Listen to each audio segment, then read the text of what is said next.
Der Till hat ein bisschen ein mulmiges Gefühl im Bauch. Heute sollte er in die Spielgruppe. Zum ersten Mal. Natürlich kommt die Mami mal mit.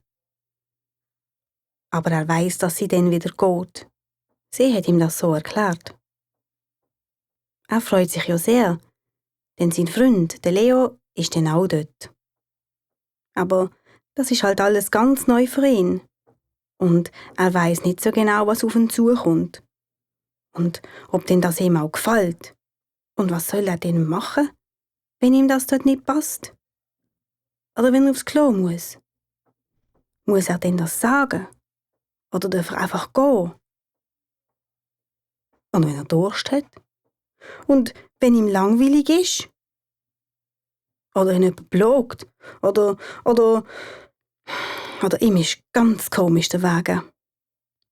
Er hat schwitzige Hände, kalte Füße und im Bauch rumort es ganz schön. Zum Morgen mag er gar nichts essen. Das Maul ist trocken und ein bisschen übel ist ihm sogar vor lauter Aufregung. Es ist ihm schon ein paar Mal so gegangen, wenn etwas Neues passiert. Etwas, das er nicht kennt. Eigentlich will er sich ja gut fühlen und fröhlich. Aber es gelingt ihm einfach nicht. Die Mami geht mit ihm los. Der Till hebt ihre Hand ganz fest. Die Mami weiss, dass er aufgeregt ist und gibt ihm ein paar Tipps, was er machen kann, dass er sich besser fühlt. Sie zeigt ihm, wie er ganz fest seinen Arm strecken soll und ganz fest anspannen.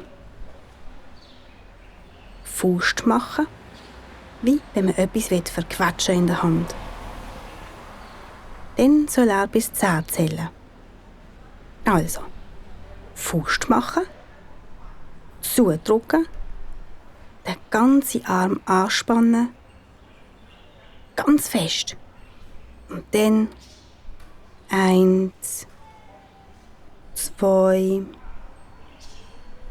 3 und noch ein bisschen fester anspannen. 4, 5, 6, 7, 8, 9, 10. Dabei immer angespannt lassen und dann loslassen. Und fest schnaufen. Das machen sie auf dem Weg gerade ein paar Mal. Dann noch mit dem anderen Arm. Und man kann das natürlich auch mit den Beinen machen.